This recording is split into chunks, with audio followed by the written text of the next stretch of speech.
வணக்கம் மக்களே, ரைடுக்கு போகலாமா? இன்னைக்கு காலை டிப்பனை வீட்லேயும் முடிச்சிடலாமா? காய் சாப்பாடு. இன்னைக்கு காலையில் 6:30க்கு லாயின் பண்ணோம். கரெக்டாக 9 மணிக்கு ஒரு ஃபஸ்ட்டு ரைடு வந்திருக்கு. எங்கன்னா என்ஜிஓ காலையிலேருந்து ரயில்வே ஸ்டேஷனு 330 ரூபாய்க்கு போகலாமா? 226 ரூபாய்க்கு ரெண்டாவது ரைடை முடிச்சு விட்ருக்கோம். எங்கன்னா ஜிகேச்சிலேருந்து டைட்டில் பார்க்கு.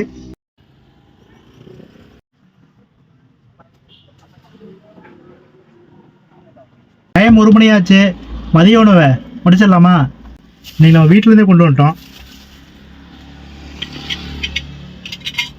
இன்னைக்கு மதிய லஞ்ச் என்னன்னா காய் சாப்பாடு.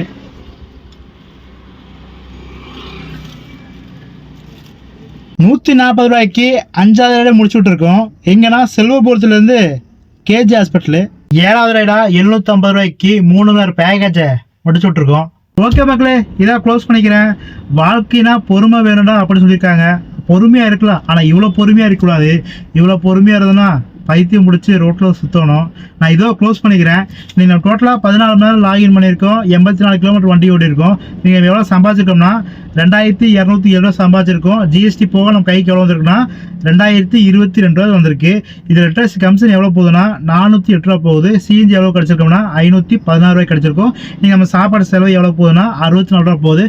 டோட்டல் எவ்வளோ வருதுன்னா 988 ரூபா வருது. பேலன்ஸ் நம்ம கையில் எவ்வளோ இருக்குன்னா 1219 ரூபா வருது. 14 மணி நேரம் லாகின் பண்ணி 2207 ரூபா சம்பாரிச்சு செலவெல்லாம் போக நம்ம கையில் எவ்வளோ இருக்குன்னா 1219 ரூபா தான் இருக்குது.